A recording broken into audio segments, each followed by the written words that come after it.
Hello friends, welcome to my style சமையல். இன்றைக்கி நம்ம சேனலில் என்ன பார்க்க போகிறோன்னா, ஹோம்மேட் வெண்ணிலா ஐஸ்கிரீம் எப்படி செய்யுதுன்னு பார்க்க போகிறோம். வாங்க வீடியோக்குள்ளே போகலாம். 1 லிட்டர் கெட்டியான பால் எடுத்து ஒரு ஒரு பேனில் வச்சு நல்லா காய்ச்சிக்கலாம்.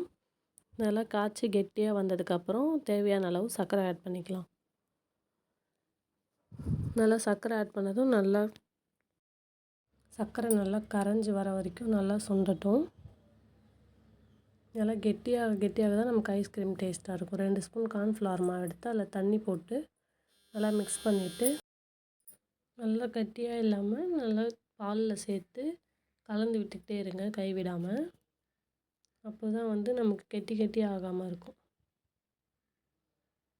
நம்ம சேனல் இது வரைக்கும் சப்ஸ்கிரைப் பண்ணாதவங்க சப்ஸ்கிரைப் பண்ணிக்கோங்க. அப்போ தான் நான் போகிற யூஸ்ஃபுல்லான வீடியோஸ்லாம் உங்களுக்கு வரும்.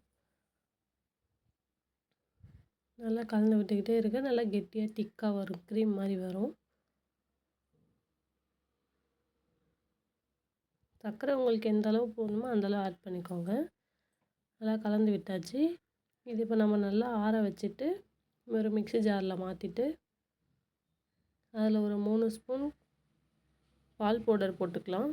ஒரு 2-3 ட்ராப்ஸ் வெண்ணிலா எசன்ஸ் சேர்த்து நல்லா மிக்சியில் அரைச்சி எடுத்துகிட்டு வந்துடலாம்.